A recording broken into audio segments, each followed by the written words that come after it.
Okay. I would like to start by welcoming everybody. It's great to see so many of you here present in the room in Berlamon, but I also know that we have several participants also online. So really a warm welcome to all of you.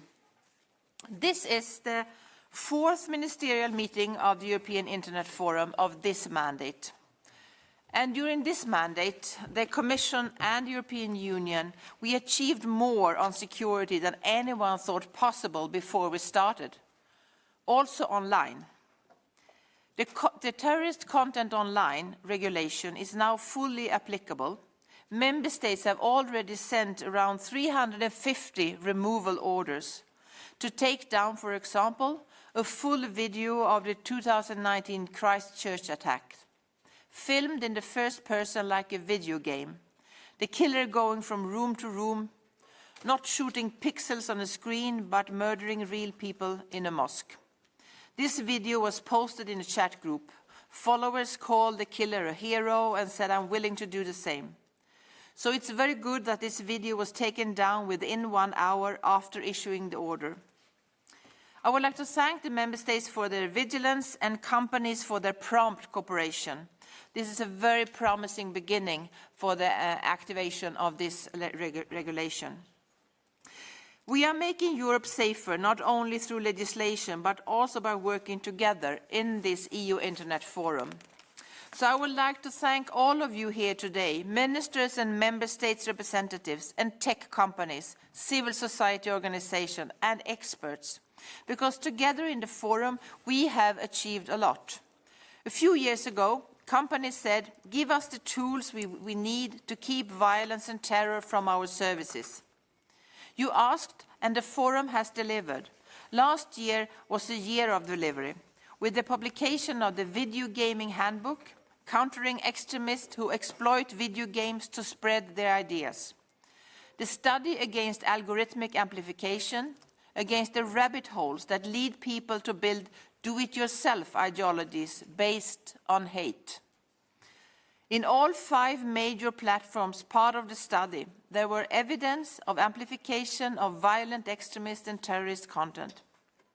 Or the handbook on borderline content, also published last year, to help determine what is harmful but not illegal. This year, a section on anti-Muslim hatred will be added. Or the guidance to counter terrorist websites, where terrorists spread propaganda, recruit followers and raise funds. And last month, you published a knowledge package against online drug sales. Very important, because drugs and drugs crime are big threats to health and security and society. Last year, the forum also proved its value in a crisis, with an immediate response to the Hamas terrorist attack of the 7th of October that killed over 1,000 people. In emergency meetings, you identified threats and how to deal with the unprecedented amounts of brutal content shared in an unprecedented mix: terrorist content, violent extremist content, artificial intelligence-generated content, content shared by journalists and bystanders. And we revised the EU Crisis Protocol last year to include bystander content, such as videos made by a witness of attacks shared online. Not intended to spread fear, but spreading fear all the same. Spreading trauma all the same. Spreading terrorist messages all the same. And have to be taken down all the same. The forum really has done a lot, and you could be proud of that. Now the time has come to use these manuals and guidebooks to full effect. And in the time ahead, we want to hear from you what works and what could be better. But when it comes to protecting our children, there is still a whole lot more we need to do. Just a few weeks ago, European Parliament and Council agreed to prolong the temporary legislation that allows the voluntary detection and reporting of child sexual abuse in online messages, as many of the companies here today have been doing for 10 years and even more. Detection that helps to identify thousands of victims every year in the European Union. We have bought ourselves time to get it right, time to get an agreement on my permanent proposal that will oblige companies to prevent child sexual abuse on their systems, and detection and reporting if prevention measures fail. Progress is urgent. We risk falling behind at a moment when things are getting worse. Last year, worldwide companies' report of child sexual abuse once again increased to more than 36 million reports to NECMEC, reporting more than 100 million pictures, videos, and cases of grooming. And we need this legislation because it's high time encrypted services also do what's right and counter child sexual abuse. Prevent it if they can't, and if they can't, detect and report it. Pedophiles are using encrypted messenger services many of us use every day, to share, abuse, and contact children with impunity. Just last week in France, 6 men were arrested, suspected of sharing pictures and videos of child sexual abuse. They used encrypted services to share the abuse. Police identified 120 victims. Children between 3 years and 14 years old. 120. And this is just one example. There are unfortunately so many. Offenders themselves are telling us that they use encrypted messaging services to share child sexual abuse material and to contact children. We know this from groundbreaking research among 30,000 active online offenders that will be presented to us this afternoon by Nina Varanen-Valkonen of Protect Children and Simon Bailey of the Child Rescue Coalition. Nina and Simon, I'm so glad that you are here with us. And in December, Amazon closed down its free encrypted messenger service, Vikrmi. The shutdown followed media reporting of extensive sharing of child sexual abuse on the platform. If we do nothing, encrypted services will become the new dark web, only much easier to use and much better hidden. The world is moving ahead against child sexual abuse. The United States are taking steps when new regulations proposed. In Australia, the e-safety commissioner has new powers. If self-regulation against child sexual abuse is not enough, the e-safety commissioner can impose industry-wide standards. The UK has adopted the Online Safety Act. I discussed it in London last Friday with Secretary of State James Cleverly. The UK legislation is very similar to my proposal.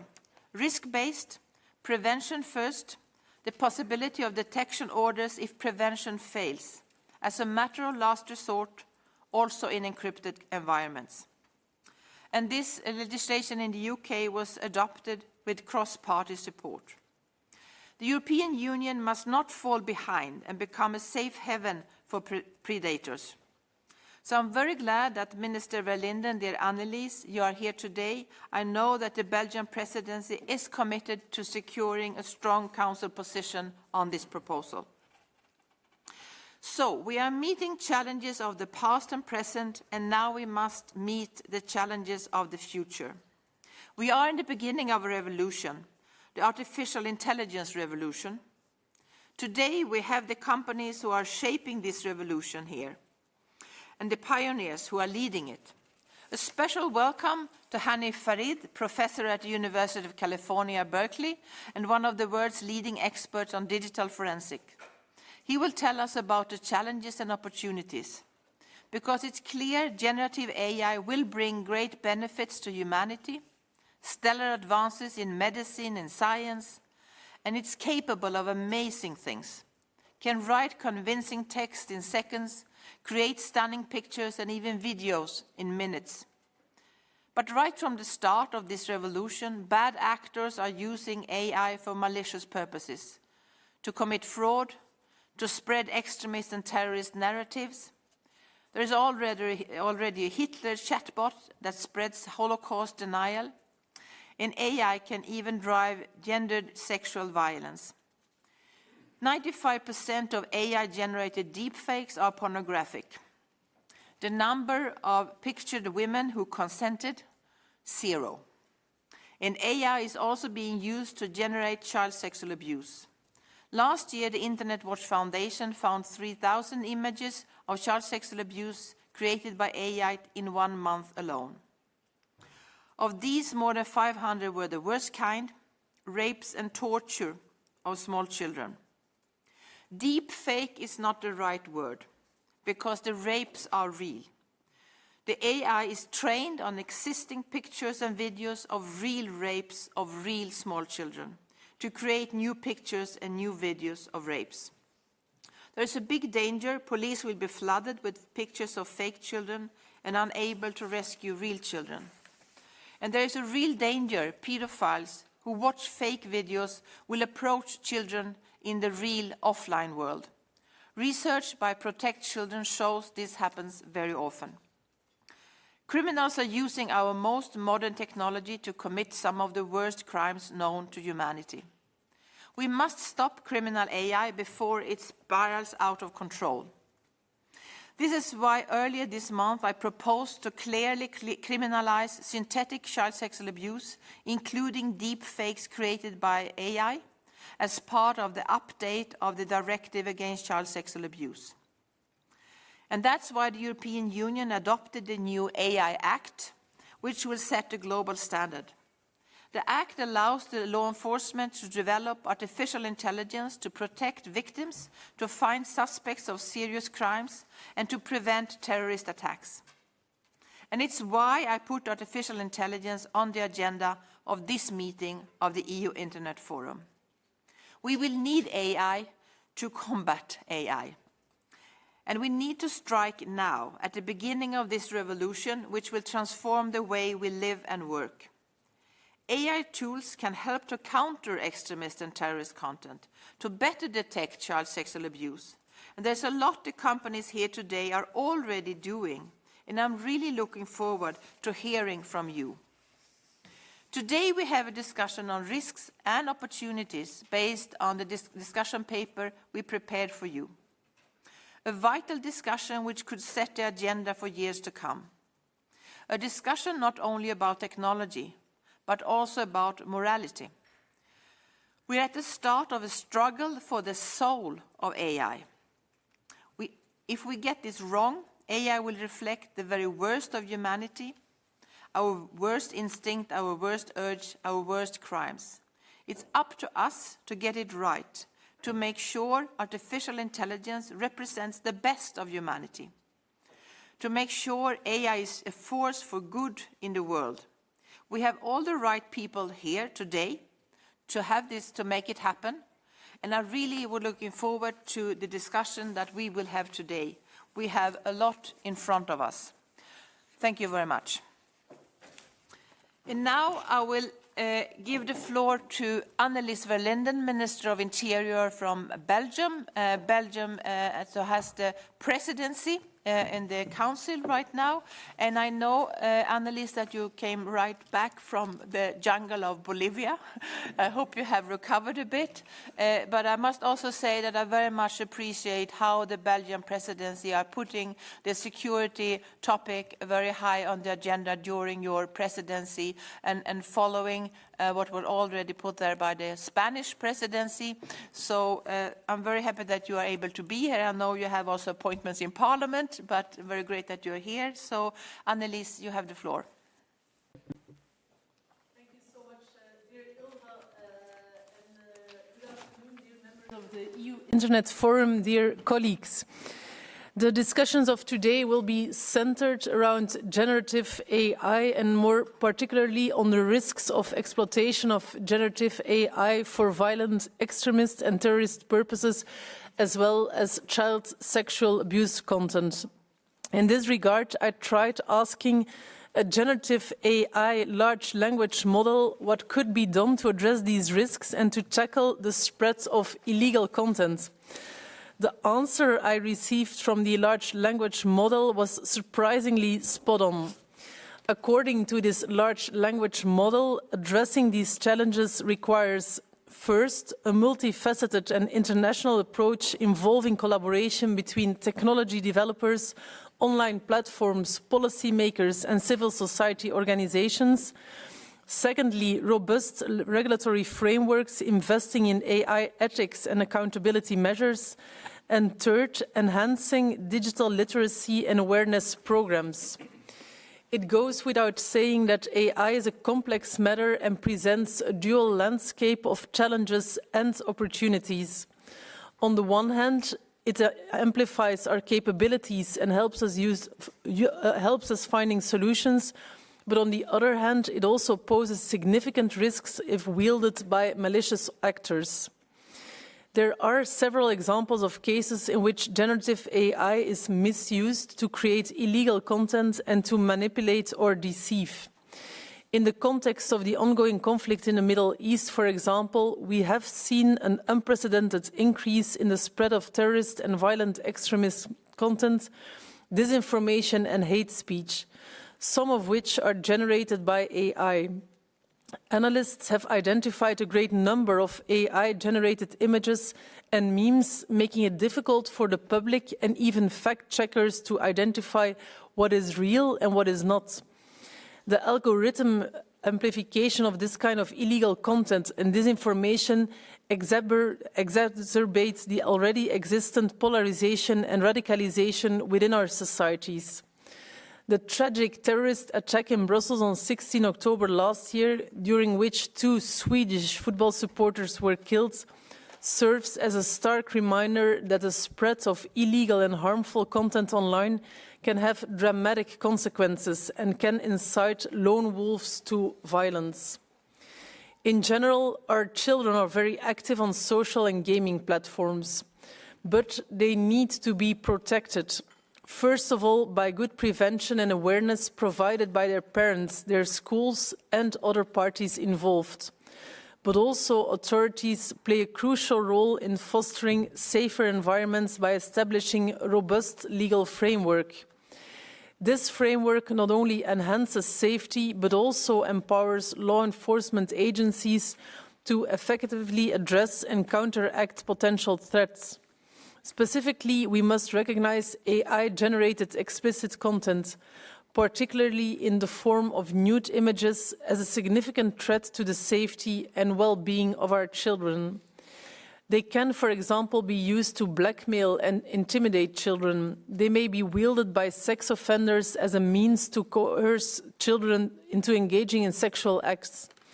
The severity of illegal behavior in the real world tends to escalate in tandem with the explicit and extreme nature of the footage. Another example is the deceptive use of AI content aimed at influencing elections, which poses a grave threat to the integrity of democratic processes. From deep fakes of politicians to orchestrated disinformation campaigns, the insider's use of AI can undermine trust in electoral outcomes and erode confidence in democratic institutions, posing an essential threat to the very foundation of our democratic societies. 2024 is an important electoral year, especially for the EU, as more voters than ever will be heading to the polls. We cannot rule out that malicious actors will use this momentum to try and undermine trust in governments and democratic processes, amongst others by using AI. Dear colleague, as big data, computing capacities and interconnectedness will only fuel the development and increasing complexity of AI, the potential for their misuse can only grow. The emerging risks need to be monitored so that we can understand the challenges involved and define the measures needed to keep our societies running smoothly. As we consider the priorities of the Belgian presidency, protect, strengthen, prepare, it is clear that addressing the challenges of AI is paramount. From protecting our societies to strengthening our resilience and enhancing our preparedness, our efforts must be guided by a steadfast commitment to collective security. In this regard, the impact of the ongoing conflict in the Middle East on the internal security In particular, the online dimension will be addressed once again during the Justice and Home Affairs Council next Monday on the 4th of March. Last but not least, the child sexual abuse regulation remains a top priority for the Belgian presidency. We want to continue working towards a strong Council position under our presidency to have a solid basis for negotiations with the European Parliament under the next legislature. To achieve this ambition, we are working out a new approach to those parts of the regulation where we need to strike a balance between Member States' points of view. And I'm very much pleased by the efforts the Commissioner Johansson is personally investing in this approach. As regards end-to-end encryption, I can say that we are working on concrete solutions to, on the one hand, meet the privacy and cybersecurity concerns that circumventing end-to-end encryption could raise, and on the other hand, legitimate concerns on the effectiveness of the regulation in the fight against child sexual abuse if end-to-end encryption would not be covered. To move forward and to demonstrate our dedication to this important file, the Belgian presidency has already engaged in several bilateral discussions with Member States and with the Commission to test these new proposals. As reactions so far have been carefully positive, the presidency will continue discussions in the coming weeks and is aiming to present a new compromise text to the Council Working Group as soon as possible. In parallel to working on permanent detection rules, we are proud to have reached an agreement with the European Parliament to extend the current e-privacy derogation until 3 April 2026. This means that providers will be able to continue voluntary detection of child sexual abuse material on their services until that time. Extending the derogation was very important for us to allow co-legislators the time to agree on a strong permanent legal framework and avoid a legal gap for providers' detection efforts. Dear colleagues, it's clear that in response to the challenges we are facing with regard to AI, we must leverage on a comprehensive array of tools and instruments. And I must admit that I do agree with the AI large language model I mentioned at the beginning of my intervention, and that we do need first a robust legal framework, second a multi-stakeholder approach, and third education and literacy. First of all, the EU's regulatory framework, which encompasses, among others, the AI Act, the Digital Services Act, and the Tourist Content Online Regulation, provide essential obligations to avoid the presence of illegal content and disinformation online, whether or not it is AI-generated. However, I do believe we must go beyond mere regulatory compliance, and that's where the second point comes in. Collaboration and continued dialogue between all involved stakeholders is of the utmost importance. National governments, the European bodies and institutions, technology developers, online platforms, civil society organizations and academia all need to work together as we have a responsibility in ensuring a safe online space, including AI. Initiatives in this regard, such as the EU Internet Forum, reinforce our possible actions besides the legal framework. And the third point refers to the need of enhanced digital literacy and awareness programs. Education and knowledge on the challenges and opportunities of generative AI will undoubtedly help citizens and law enforcement agencies to build resilience against the risks and the threats. I want to add one final point, as it was an important conclusion when I discussed the implication of AI on law enforcement with my colleagues at the EU Justice and Home Affairs Council last January. As the Commissioner already mentioned, we need AI to combat AI. Besides education and literacy, we also need to invest in AI tools and use them in our own advantage. By leveraging AI for content moderation and identifying inauthentic behavior, online platforms and law enforcement agencies can enhance their capabilities to combat illegal content and disinformation effectively. The transformative power of AI should be harnessed for positive purposes, which will help us navigate better through this complex landscape. Thank you so much for your attention. I'm wishing you a very fruitful discussion this afternoon. I now need to run for Parliament because I have a question there on road security, but I'm hoping I see you back very soon for some of you next Monday when we have our chai. Thank you so much. And thank you very much, Annelies. Very much appreciate your intervention, but also your strong dedication to these topics and to the EU Internet Forum. This will close the live stream part of our meeting. And now we will turn to a closed part, and that we will this will be held under the Chatham House rules. So this would not be quoted outside this room or those that are taking part in this discussion. We will start first by our keynote speaker, Professor Hani Farid from University of California, Berkeley.